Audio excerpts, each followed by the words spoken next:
요즘 한국인들의 우수성이 전 세계로 날로 뛰어나고 위상이 올라가고 있습니다. 전쟁의 폐허 속에서 일어난 지 약 70여 년밖에 되지 않았지만 우리나라는 전 세계 11위, 12위를 올라갈 정도로 강대국으로 성장하고 있습니다. 근대 문명을 받은 지는 약 100여 년밖에 되지 않았지만 수백 년 전에 근대 문명을 받은 나라들보다도 더 그 나라를 제치고 우리나라는 우뚝 서고 있습니다. 우리 스스로 생각해 보아도 참 많이 성장했다라는 생각은 하고 있습니다. 하지만 이토록 우수하고 뛰어난 우리 민족들이 5,000년 역사를 볼 때 4,900년 동안 외부의 침략을 받고 속국으로 있고 무시당하고 가난과 무지 속에서 왜 49년을 그렇게 지냈을까요? 그것은 잘못된 세계관을 가지고 있었기 때문입니다. 그 시대의 정신 세계관을 지배했었던 것은 종교인데 과거에 우리나라는 무교와 유교에 이끌린 정서를 가지고 있었으며 그 정신이 진취적이고 발전적으로 이끌지 못하고 폐쇄적이고 절망적으로 묶여져 있었기 때문이다. 그 대표적인 것을 우리가 보면 팔자소관론이 있습니다. 우리나라는 옛날서부터 네 팔자려니 네 팔자대로 살아라, 그것이 네 운명이다 라고 가르쳤습니다. 그래서 우리는 우리 자신들의 인생을, 미래를 향하여 진취적으로 나갈 생각을 하지 않고 소극적인 생각에 갇혀 지냈었습니다. 또 하나가 유교에서 형성된 신분제도입니다. 그 유교는 양반과 상놈을 구분해서 공부는 양반만 하는 것이고 양반 중에서도 남자만 하도록 해놓았습니다. 그래서 우수한 여성들, 우수한 평민들이 가지고 있는 그 에너지를 분출할 수 없도록 해놓았었던 것입니다. 가장 점잖은 것은 글 읽는 것이라고 우리가 생각하고 있었습니다. 그래서 직업에 대해서도 글 읽는 귀천을 정해놓고 글 읽는 것이라든가 뭐 상업하는 것, 농업하는 것, 직업의 귀천을 정해놨었던 것이죠. 이렇게 신분적인 제약이 있었기에 우리 민족성과 총명한 머리를 가지고 있었는데도 불구하고 우리 민족은 4,900년 동안 다른 민족에게 짓밟히고 침략당하면서 그렇게 우울한 세월을 가지고 있었습니다. 그래서 어떤 사람은 그 사주나 손금 이런 것들이 내 인생을 지배한다고 믿었던 사람도 있습니다. 그래서 과거에 어떤 사람은 내 손금에 칼로 금을 그어서 손금의 방향을 바꾸어 보겠다고 한 사람도 있었다고 합니다. 너무 우습지 않습니까? 너무나 이 미신적인 일들이 우리의 인생을 바꾸고 그것이 절대 진리인 양 받아들이고 수천 년을 살아오면서 우리는 패배의식 속에서 묻혀져 가는 삶을 살았던 것입니다. 그리고 그뿐만이 아니라 무슨 일이 있으면 무당을 불러다가 푸닥거리를 하기도 하고 자신의 인생을 하나님이 주신 꿈 가운데 개척하지 않고 점장이에게 물어보는 어리석음 가운데 우리나라는 수천 년을 그렇게 살아왔었던 것입니다. 여러분, 자신의 인생도 알지 못하는 사람에게 그 인생을 물었으니 그 인생이 제대로 될 리가 있겠습니까? 예전에 있었던 일입니다. 한양으로 과거를 보러 가는 유생들이 있었습니다. 함께 3명이 유생이 과거 시험을 보러 가는데 아주 그 한양에 용험하다는 그 점을 보는 사람이 있었던 거예요. 그래서 이 사람들이 우리가 이 3사람 중에서 어떤 사람이 합격하는지 우리 한번 가보자. 가고 과거 시험을 보러 가자 하고서 합의하에 그 유생들은 그곳으로 갔습니다. 노잣돈을 모아서 많은 돈을 가지고 그곳으로 갔다고 합니다. 그곳에는 용험하다고 소문이 나 있기 때문에 그곳에서는 항상 사람들이 바글바글하게 몰려져 있었습니다. 그날도 역시 그랬는데 줄을 서고 들어가서 물어보았습니다. 우리 3명 중에 어떤 사람이 합격을 하겠습니까? 하고 물어봤더니 이 도사가 얼마 동안 뭐 이렇게 딸랑딸랑 흔들는 뭐 종도 흔들고 동전도 위아래 던지고 이러더니 딱 손을 이러더랍니다. 이거를 본 사람 유생들이 아니 그게 무슨 뜻입니까? 한 명이 되겠다는 것입니까? 아니면 한 명이 떨어지겠다는 것입니까? 하고 이렇게 물었다고 합니다. 그랬더니 얼마 동안 이 도사가 나는 천기를 누설할 수 없으니 내일 되면 알 테니까 돌아가라고 그러더랍니다. 쫓겨났다시피 이 유생들은 나왔습니다. 그런데 그것을 지켜보던 시종이 너무 궁금해서 그 도사한테 물었다고 합니다. 도사님, 도대체 이게 무슨 뜻입니까? 한 명이 되겠다는 것입니까? 하고 물었더니 그 도사가 내일 결과에 한 명이 되면 그렇다는 뜻으로 받아들일 수 있지 이러더랍니다. 그러니 시종이 아니 도사님 그러면 2명이 합격되면 무슨 뜻입니까? 그랬더니 한 명이 떨어진다는 뜻이지. 아니 도사님 그러면 3명이 다 떨어지면 어떻게 되는 겁니까? 뭐라고 그랬겠습니까? 한 명도 안 되는 것이지. 이렇게 모호한 것으로 우리의 인생을 이끌고 가고 있었습니다. 예전에 동쪽으로 가면 귀인을 만나리니 이러한 모호한 말로 현혹시키는 신앙 속에서 있었던 것입니다. 그런데 기독교 정신이 근거한 근대 교육이 이 땅에 들어오면서 한국인의 우수성들이 이래 늘어나기 시작했습니다. 마치 진흙 속에서 보석을 캐는 것과 같이 우리나라의 국민성들이 우리나라의 똑똑함을 갖고 있는 사람들이 드러나기 시작하였습니다. 부정적이고 미신적인 사고를 타파하고 긍정적인 합리적인 사고를 부르자 한국인의 우수성들이 전 세계에 펼치게 되었습니다. 저는 하나님께서 우리 민족을 택하신 줄 믿습니다. 그러기에 복음의 빛을 비춰 주시면서 근대 문명이 이 땅에 들어와 세계 최고의 기독교 국가, 세계 최고의 선교사 파송 국가로 우리나라를 이끌고 계심을 믿습니다.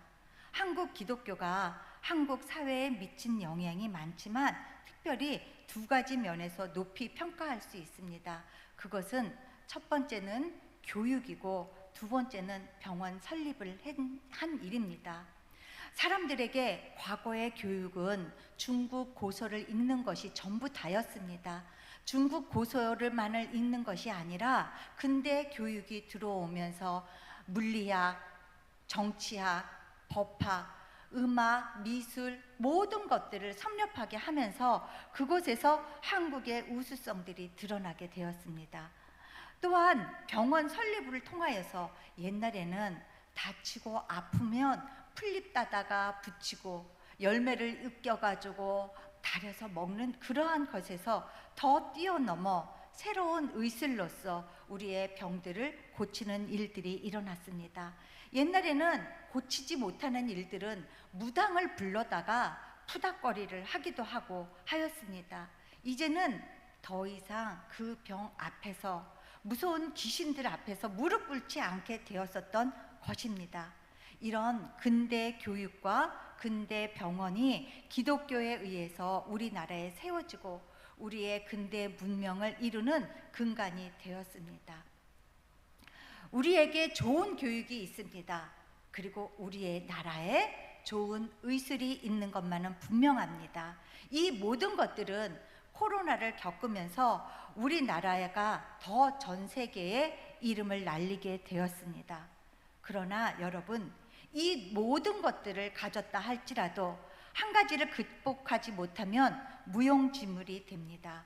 그것은 부정적인 사고의식이고 부정적인 말입니다.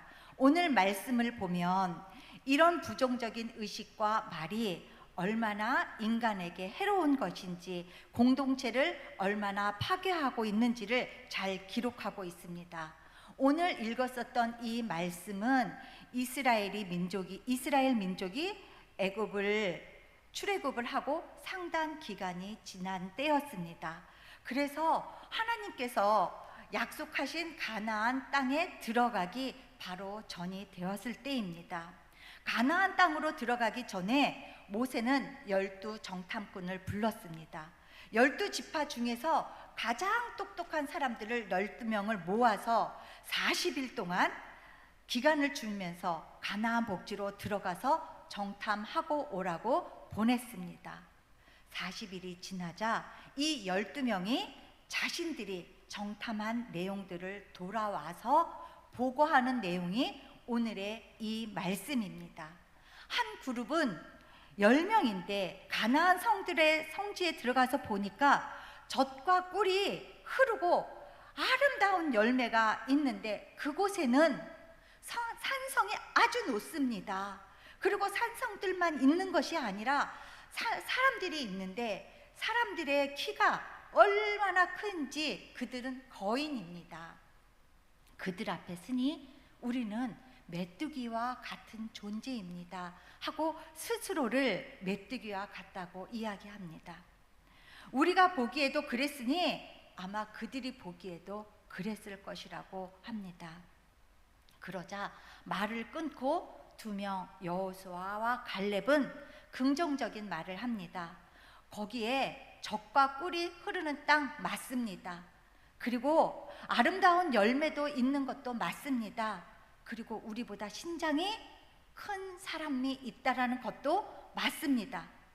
그러나 우리에게는 하나님이 약속하신 약속이 있으니 우리가 능히 가서 정복할 수 있습니다 라는 말을 했습니다.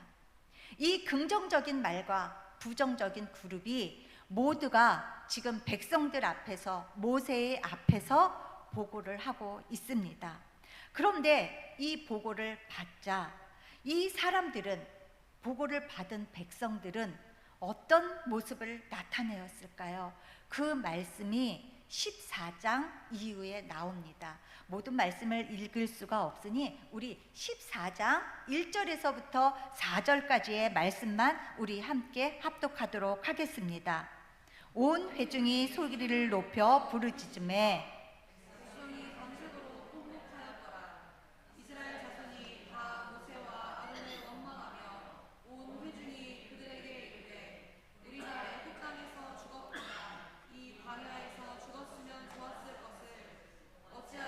여호와가 우리를 그 땅으로 인도하여 칼에 쓰러지게 하려 하는가? 우리 처자가 사로잡히니 애굽으로 돌아가는 것이 낫지 아니하랴. 이에 서로 말하되 우리가 한 지휘관을 세우고 애굽으로 돌아가자 하매. 우리는 민수기 13장, 14장 사건을 통하여서 부정적인 의식, 부정적인 말이 어떤 영향을 끼치는지 그 본질을 보게 됩니다. 먼저 부정적인 말은 긍정적인 말보다 파급 효과가 큽니다. 백성들이 똑같이 긍정적인 말과 부정적인 말을 들었습니다.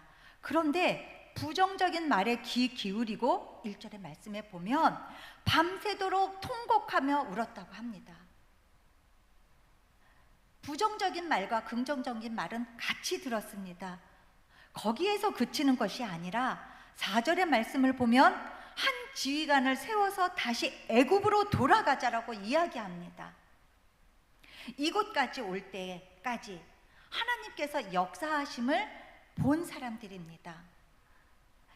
타락된 인간의 심리는 항상 부정적입니다.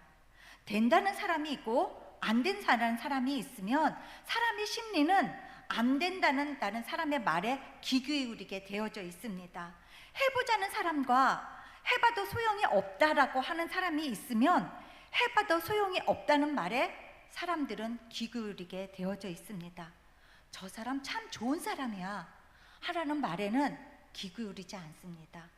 저 사람 좋은 사람 같아 보이지 저 사람 속은 시꺼매, 그 말에 사람은 기구부리게 되게 되어져 있습니다.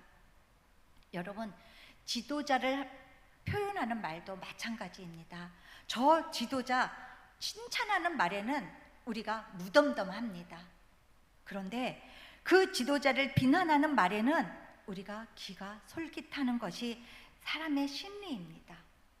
부정적인 말은 이와 같이 파급 효과가 큽니다. 무지하고 미성숙한 공동체일수록 부정적이고 부정확한 말에 더 흔들리게 되는 것입니다. 자존감이 높고 성숙한 사람일수록 부정적인 말에 흔들리지 않습니다. 자존감이 낮고 미성숙한 사람일수록 부정적인 말에 기울이게 되는 것입니다. 출애굽하여 하나님께서 보여주신 기적이 얼마나 많습니까? 그들은 출애굽하여서 물이 변하여 피가 되는 과정도 보았고, 개구리, 그러한 때들이 다 떼죽음 되는 것도 보았습니다. 홍해가 갈라져서 그 길을 걸어온 사람입니다. 고기가 없다고 하여서 막 불평을 하자 하나님께서는 매일 메추라기 떼로 먹여주셨습니다. 불기둥으로, 구름기둥으로 그들을 보호하시고 인도하여 주셨는데, 이들은 그 부정적인 말 한마디에 모든 것들이 무너진 것입니다. 가나안 복지 사람들이 덩치가 크고 큰 산성이 있다라는 그 말에 과거에 내가 경험한 하나님은 어디로 갔는지 없어져 버린 것입니다. 사랑하는 성도 여러분, 이것이 사람의 연약함입니다. 부정적인 말은 항상 과장을 수반합니다. 오늘 말과 같이 자기 자신을 메뚜기로 표현하고 있습니다. 메뚜기가 크면 얼마나 크겠습니까? 10cm 이상이 갈 수 있을까요? 아니, 30cm 이상이 될 수 있을까요? 하지만 사람이 크면 얼마나 크겠습니까? 3m가 넘겠습니까? 그 3m와 30cm 메뚜기랑 겨루어 비교한다는 것은 과장입니다. 우리는 이러한 과장뿐만이 아니라 부정적인 말 끝에는 폭력이 동반함을 볼 수가 있습니다. 14장 10절의 말씀입니다. 온 회종이 그들을 돌로 치려 하는데 그때 여호와의 영광이 회막에서 이스라엘 모든 자손에게 나타나시니라 라고 말씀하고 있습니다. 이렇게 부정적인 사람들이 군중 심리로 일어나자 모세와 아론은 그 자리에서 백성들 앞에 무릎을 꿇었었습니다. 그리고 사람들은 돌로 치려고 하는 폭력성들이 일어났었던 것입니다. 그곳에 하나님의 영광이 일어나지 않았으면 모세와 아론은 아마 죽었을 것입니다. 이렇게 부정적인 말 끝에는 폭력이, 파행이 있는 것입니다. 왜냐하면 모든 부정적인 말 뒤에는 사탄이 있기 때문에 그렇습니다. 사탄의 끝은 분열이고 파괴이고 위험이기 때문입니다. 그러므로 우리는 부정적인 생각과 말을 경계해야 합니다. 그러면 도대체 무슨 차이가 이렇게 두 그룹으로 갈라놨을까요? 오늘 말씀을 보면 세 가지의 관점을 볼 수가 있습니다. 부정적인 사람들은 장애물을 바라보았습니다. 그리고 긍정적인 사람들은 소산을 바라보았습니다. 어떤 장애물이었습니까? 키가 큰 거인이 있다라는 장애물, 그리고 높은 산성이 있다라는 장애물을 보았습니다. 긍정적인 사람들은 소산을 바라보았습니다. 하나님께서 약속하신 젖과 꿀이 흐르는 그 소산을 본 것입니다. 우리의 세상에는 모든 것들이 양면성을 가지고 있습니다. 부정적인 측면도 있고 긍정적인 측면도 있습니다. 성공하는 사람들을 보면 긍정적인 면을 바라보고 나아가고, 실패하는 사람들을 보면 안 되는 것, 부정적인 면을 보고 나아갑니다. 여러분, 어느 것을 보고 나아가느냐에 따라서 우리의 미래와 우리의 자손들의 미래가 달라지는 것입니다. 유명한 이야기가 있습니다. 아프리카에서 신발을 팔려고 하던 사람들이 있었습니다. 그래서 똑같이 영업하는 사람 2명을 신발을 팔려고 하는 아프리카로 보냈습니다. 신발을 팔려고 갔다 왔었던 사람 A가 사장님에게 보고합니다. 사장님, 아프리카는 우리가 절대로 갈 수 없습니다. 아프리카를 가보니까 그곳에는 신발이라는 그 단어조차도 모릅니다. 신발을 신은 사람이 있어야지 신발을 팔 수 있겠지 않습니까? 신발은 우리가 팔 수 없습니다. 아프리카가 아닌 다른 나라로 우리는 선회해야 되겠습니다. 했습니다. 그런데 또 다른 B라는 사람은 전혀 다른 이야기를 했습니다. 사장님, 우리 가면 대박입니다. 신발을 신는 사람 한 명도 없어요. 우리가 신기면 1호가 됩니다. 이제 아프리카에 모두 다 신발을 신길 수 있습니다. 어떻게 보느냐, 무엇을 보느냐에 따라서 우리의 인생은 달라질 수 있습니다. 70년대에 중동에는 우리 현대건설이 굉장히 나가서 중동의 붐을 일으켰습니다. 모든 전 세계는 그때 중동에 나가서 일하는 것을 꺼려했습니다. 왜냐하면 너무 덥기 때문입니다. 우리나라만 발전이 되고 근대 문명을 일찍 받은 서양은 발전하지 않았었던 것일까요? 그렇지 않습니다. 더 많이 발전되지만 그곳에 시도하지 않았습니다. 그런데 정주영은 그곳을 왜 들어가려고 했을까요? 이유는 단순합니다. 첫째, 중동에는 모래가 있다라는 것입니다. 모래를 사오지 않아도 됩니다. 그것은 널린 것이 모래입니다. 그리고 2번째는 무너뜨린 집은 없습니다. 그러니 더 빨리 지을 수 있습니다. 문제는 더운 날씨가 있는데 그 더운 날씨는 더울 때 자면 됩니다. 그리고 날이 선선해지는 밤에 일하면 됩니다. 하고 생각의 전환을 했었던 것입니다. 그래서 정주영은 그 중동의 신화를 일으켜서 우리나라의 경제의 초석의 반석이 되게 된 것입니다. 여러분, 어떤 것을 바라보느냐에 따라서 우리의 인생은 바라보고 나아갑니다.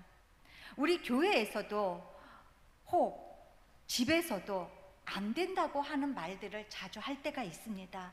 이래서 안 되고 저래서 안 되고, 어떤 행사를 하려고 하면은 이거는 이래서 안 되고 저건 저래서 안 되고, 나라에서 업무를 할 때에도 이건 이래서 안 되고 저건 저래서 안 되고, 하는 일에는 다 안 될 때에는 안 되는 이유들이 있습니다. 하지만 우리는 긍정을 보고 나아가는 사람들이 되어야 되겠습니다. 2번째로, 이들은 관점의 차이가 있습니다. 부정적인 사람들은 환경 중심적인 관점을 가졌습니다. 그런데 긍정적인 사람들은 하나님의 약속 중심으로 나아갔었던 것입니다. 환경으로 볼 때 가나안엔 산성이 높이 있었고 군사적으로 거인들이 있으니 정말 훌륭하게 할 것입니다. 무기도 잘 정비되어 있었습니다. 지리적으로 볼 때 강한 족속임은 확실합니다. 외형적으로 볼 때 확실하지만 긍정적인 마음으로 본 여호수아와 갈렙은 저들에게 없는 하나를 본 것입니다. 그 하나가 무엇이냐? 하나님이 약속하신 땅 가나안이라는 것입니다. 성도 여러분, 환경 위에 서시겠습니까? 아니면 약속하신 하나님의 약속 위에 서시겠습니까? 우리 모두 하나님의 약속 위에 서시는 우리가 되기를 간절히 축원합니다. 눈에 보이는 대로 믿지 말고 하나님의 약속을 따르는 사람들이 되기를 바랍니다. 사탄은 과거의 영을 따르는 사람입니다. 우리의 과거를 자꾸 생각나게 하고 과거의 실수를 바라보게 합니다. 그러나 성령님은 미래의 꿈에 미래를 보게 하고, 성령을 받을 때 환상을 바라보고 꿈을 꾸고 비전을 말하는 것입니다. 사랑하는 성도 여러분, 우리가 주변의 환경을 바라보지 마시고 하나님의 약속을 쳐다보길 바랍니다. 세 번째, 이 마지막 관점의 차이는 칼로 승리를 믿는 사람들과 믿음의 승리를 바라보는 사람들입니다. 검으로 사람을 쳐서 죽는다고 믿는 사람들이 있고, 검으로 사람을 베어도 사람이 죽지 않고 영원히 살 수 있다라고 믿는 사람들이 있습니다. 전자를 육에 속한 사람이라고 그러고 후자를 영에 속한 사람이라고 말합니다. 그 사람을 죽인다고 사람이 죽는 것이 아닙니다. 백성들의 마음에 살아있으면 영원히 살아있는 것입니다. 유대 군병이, 로마 관원이 예수님을 잡아 죽였지만 예수님은 지금도 우리 마음에 살아계십니다. 그리고 예수님은 사망 권세를 깨고 부활하셔서 하늘에 계시는 분이십니다.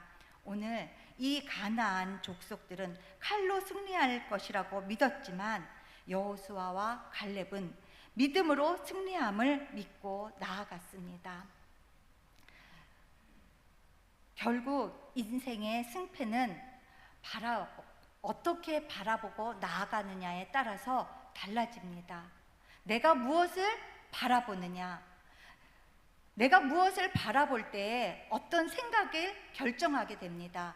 어떤 생각을 결정하느냐에 따라서 말을 하게 되고, 어떤 말을 하느냐에 따라서 행동이 변하게 됩니다. 어떤 행동을 하느냐에 따라서 우리의 습관이 바뀌고, 습관이 바뀌게 되므로 우리의 인격이 바뀌고, 인격을 통하여 우리의 운명이 결정되어지는 것입니다.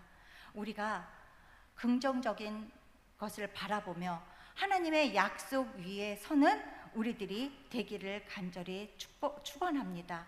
우리 이 시간 기도하며 나아가기를 간절히 바랍니다.